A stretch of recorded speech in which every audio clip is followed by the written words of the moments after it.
The detective stared at the empty chair and quietly said, "He's gone." At first I thought he meant someone had stepped outside for a cigarette or gotten stuck in traffic. People don't just disappear 10 minutes before they're supposed to testify in a murder investigation. At least that's what I believed back then, before my marriage, my family, and everything I thought I understood unraveled because of one missing witness. Looking back now, I don't think that morning was really the beginning. It only felt like it. Before all of this, my life was painfully ordinary. I had a steady office job, a wife I'd been with for over a decade, and a teenage daughter who rolled her eyes every time I tried making dad jokes. We weren't rich, but we paid the bills, took summer road trips, argued over whose turn it was to do dishes, and somehow always found our way back to normal. I honestly believed boring was a blessing. Then my younger brother Ethan called me late one rainy evening, his voice shaking so badly I barely recognized him. "I saw something," he whispered. I laughed, thinking he'd been drinking again. "I mean it," he replied. "Someone got killed." That single sentence quietly opened the door to everything that followed. Ethan came to my house that same night instead of going home. His clothes were soaked from the rain, and he kept checking the street through the living room window as if someone had followed him. I'd never seen him that scared. He wasn't the dramatic type. If anything, he usually laughed things off, even serious problems. "I was cutting through the old warehouse district," he said.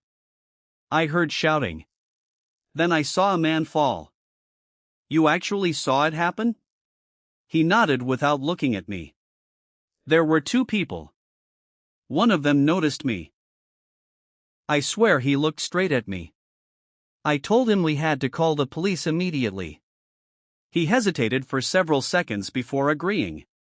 That hesitation should have bothered me more than it did. My wife listened from the kitchen in complete silence. When Ethan finally left with the officers, she looked unusually pale.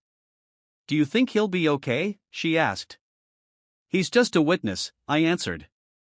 "Once he gives his statement, this will all be over." She forced a smile, but it didn't reach her eyes. Neither of us knew that Ethan would disappear before the official interrogation ever began, leaving behind questions that would destroy far more than a criminal investigation. The police assured me that people didn't simply vanish without leaving a trail. They believed Ethan had panicked after witnessing the murder and gone into hiding. I wanted to believe that too. It sounded logical, comforting even. Days passed with no calls, no messages, nothing. His apartment looked untouched except for one strange detail. His phone charger was still plugged into the wall, but his phone was gone. His wallet sat on the kitchen counter beside an unfinished cup of coffee that had already grown mold. It looked like he had expected to come back within minutes. Detectives questioned everyone close to him, including me and my wife. She answered every question carefully, almost too carefully, never adding unnecessary details. I told myself she was simply nervous. Then Ethan's girlfriend mentioned something that caught me completely off guard. "He said he couldn't trust someone in your family." I laughed out of disbelief. "My family? That doesn't make any sense." She lowered her eyes. "He wouldn't tell me who. He just kept saying that if anything happened to him, the truth was much closer than anyone realized." Those words stayed with me long after she left, planting the first seed of doubt I couldn't ignore. I tried convincing myself Ethan had been paranoid. People who witness something traumatic often imagine connections that aren't there. That was the explanation I repeated every night, mostly to calm myself. Then small things started bothering me. My wife had always left her phone lying around the house without thinking twice. Suddenly it never left her hand. She started taking calls outside, claiming she didn't want to wake me if I was asleep. If I walked into the room unexpectedly, she'd lock the screen before looking up. One evening I asked, "Is everything okay?" She smiled too quickly. "Of course. Why wouldn't it be?" "I don't know. You seem distracted." "I'm worried about Ethan, that's all."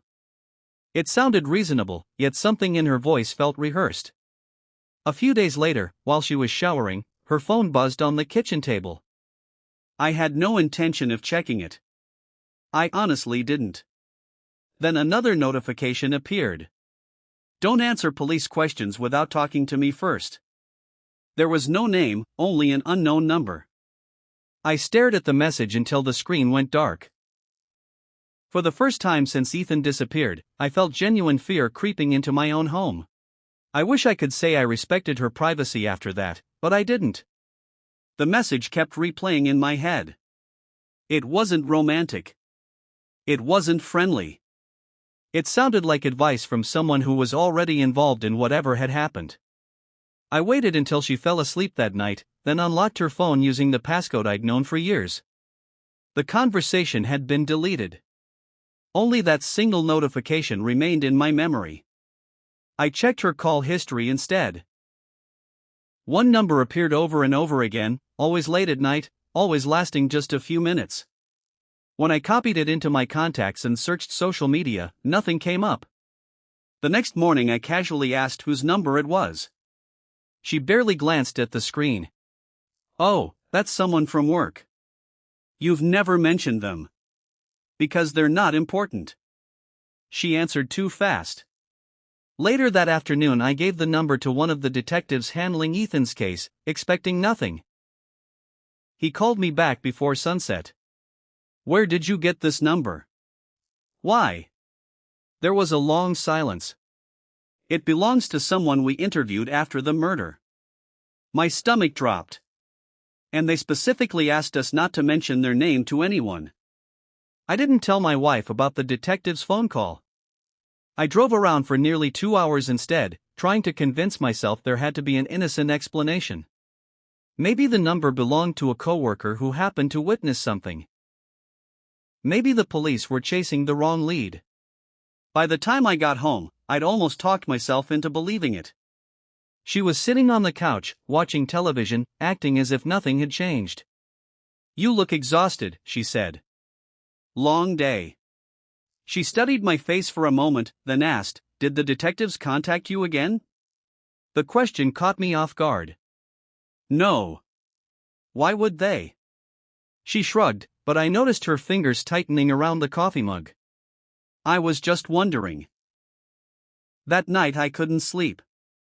Around 3 in the morning, I heard the back door open.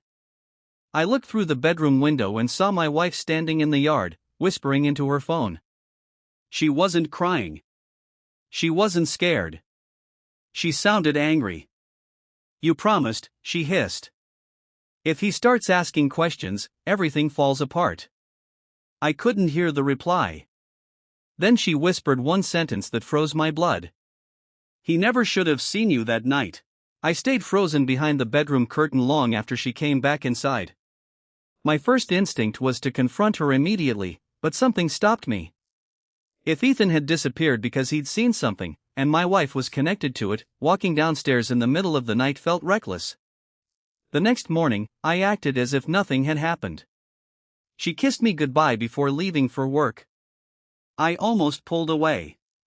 Instead, I waited 20 minutes and followed her. She didn't drive to her office.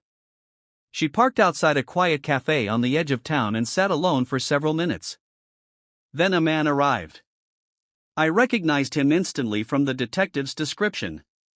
He was the person whose phone number had appeared on her call log. They hugged. Not like coworkers. Not like old friends. They kissed. I couldn't breathe. For weeks I'd convinced myself the secret was connected only to Ethan's disappearance. Instead, I was watching my wife have an affair in broad daylight. Then the man handed her a thick brown envelope. She looked inside, nodded once, and quietly said something that made my legs feel weak. "We can't let anyone find him." I don't remember driving home. One minute I was sitting in my car outside the cafe, gripping the steering wheel so hard my hands hurt. The next, I was parked in my own driveway, staring at the front door without moving. My wife wasn't just cheating on me. Somehow, the man she was seeing was connected to Ethan's disappearance. I kept replaying the scene in my head. The kiss. The envelope. Her words. "We can't let anyone find him." I wanted to believe she meant something innocent, but there was no innocent way to say that. When she came home that evening, she acted exactly as she always did. She asked about my day, complained about traffic, and reminded me that our daughter had a school event on Friday. Watching her pretend everything was normal made me feel sick. Finally, I couldn't hold it in. "I know about him," I said quietly. She stopped in the middle of setting the table. Her face lost every bit of color. "What are you talking about? I followed you." For a few seconds, neither of us spoke. Then she whispered, almost to herself, "Oh God, it's too late now." She sat down without saying a word. For almost a minute, the only sound in the kitchen was the refrigerator humming behind us. I kept waiting for her to deny everything, to tell me I had misunderstood what I'd seen. Instead, she covered her face with both hands. "How long have you known?" she asked. "Long enough." "And Ethan? Tell me where he is." She started crying before answering, but the tears didn't make me trust her. "I don't know where he is now." "Now," I repeated. "What does that mean?" She looked up, her eyes swollen and terrified. "He wasn't supposed to disappear." My heart began pounding. "What are you saying?" She took a shaky breath. "The man you saw, his name is Daniel. We were having an affair." Hearing the words out loud hurt more than I expected. "It started almost a year ago," she whispered. "I kept trying to end it, but he wouldn't let me go." "And Ethan?" "He saw us together the same night he witnessed the murder." The room suddenly felt too small. Everything I thought were separate disasters had collided into one terrifying truth. "What happened after Ethan saw you?" I asked. She couldn't meet my eyes. "He ran." "That's not an answer." She wiped her face with trembling hands. "Daniel chased him." I screamed at him to stop, but he wouldn't listen. Ethan disappeared between the warehouses, and I lost sight of both of them. I felt physically sick. "So you just left?" I was terrified. "You left my brother alone with your lover after he'd witnessed a murder?" She nodded once, barely moving. "I convinced myself Ethan had escaped." The next morning, when the police said he was missing, I realized how serious everything had become. I slammed my fist onto the table. "You lied to me every single day." I was afraid. "No," I snapped. "You were protecting yourself." She broke down completely. "I wanted to tell you so many times. But you didn't." Then she said something I wasn't prepared to hear. "Daniel admitted he caught Ethan later that night." I stopped breathing. "He said they talked. He swore he let him leave alive." "Do you believe him?" She closed her eyes. "I don't know what to believe anymore." The next morning, I went straight to the police. I told the detectives everything. The affair. The late-night phone calls. The meeting at the cafe. My wife's confession about Daniel chasing Ethan after he witnessed both the murder and their relationship. The lead detective listened without interrupting. When I finished, he leaned back in his chair and sighed. "We've been trying to find Daniel for 2 days." "What do you mean?" "He disappeared yesterday." It felt like someone had punched me in the stomach. "You're telling me the only person who might know where my brother is has vanished too?" He nodded. "We searched his apartment. It's empty." I laughed, but there was nothing funny about it. "So now both of them are gone." Before I left, the detective stopped me. "There's something else." He slid a photograph across the desk. It showed Daniel walking into a hotel parking garage 3 weeks before Ethan disappeared. He wasn't alone. Standing beside him was my wife. But what caught my attention wasn't them. It was the older man getting out of another car. I recognized him immediately. He was my father. I must have stared at the photograph for a full minute before I found my voice. "That's impossible." The detective didn't respond. He simply watched my reaction. My father died 6 months ago, I said. How could this picture have been taken 3 weeks before Ethan disappeared? Because it was. I picked up the photo with shaking hands. There was no mistake. It was him. The same gray coat he always wore in winter. The same slight limp from an old construction accident. He was talking to Daniel as if they had known each other for years. When I confronted my mother that evening, she turned pale the second she saw the photograph. "Where did you get this?" she whispered. "The police." She sat down slowly, as though her legs had given out. "There are things your father never wanted either of you boys to know." "What things?" She looked toward the family pictures hanging on the wall. "Daniel wasn't a stranger." My chest tightened. "He was your father's son." The room spun around me. My father's secret family had existed for decades, and somehow it had become tangled with my wife's affair and Ethan's disappearance. I thought my mother had finally lost her mind. I kept waiting for her to take the words back, to tell me grief had made her confused. Instead, she opened an old wooden box she had kept hidden in the bedroom closet for years. Inside were faded photographs, birthday cards, and dozens of letters tied together with a blue ribbon. Every one of them mentioned Daniel. "He was born before I met your father," she said quietly. "Your father promised he would support him financially, but he never brought him into our family." "So Ethan and I had a brother we never knew?" She nodded through tears. "Your father believed keeping the secret would protect everyone." I almost laughed. "Protect us? Look where that secret got us." She couldn't argue. The letters revealed that Daniel had spent years trying to earn our father's acceptance. Eventually, the requests turned into angry demands. Then they became threats. For the first time, I wondered if the affair with my wife had never been about love at all. Maybe I had simply been another target in Daniel's long, bitter war against the family that had rejected him. Everything collapsed after that. The police eventually found Daniel hiding in a rented cabin several hours away. I expected relief when they called me, but all I felt was dread. If he had Ethan, maybe my brother was still alive. If he didn't, I wasn't sure I wanted to hear the truth. During questioning, Daniel admitted the affair without hesitation. "Your wife wasn't the plan," he said. "She was the opportunity."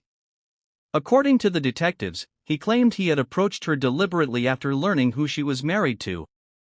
He wanted revenge against the father who had abandoned him, even if that revenge fell on innocent people. Then came the question everyone cared about. Where's Ethan? Daniel insisted he had let him go after threatening him to stay silent. He said Ethan ran into the woods and disappeared before dawn. The police searched for weeks but found nothing.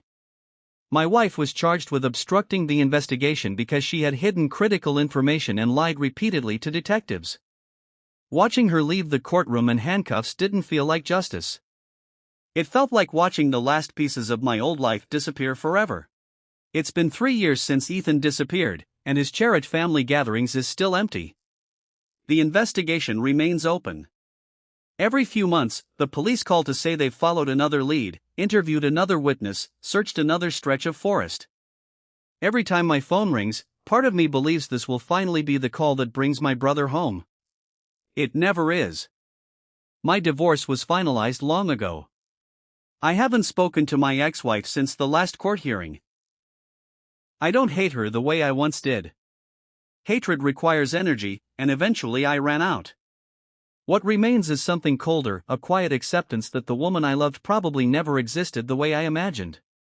The hardest part isn't the betrayal anymore. It's uncertainty. If Ethan is dead, I want the truth. If he's alive, I want him to know I never stopped looking. Sometimes I think about that empty chair in the interrogation room, the one the detective stared at before telling me the witness had disappeared. Back then, I believed the mystery was about a missing man.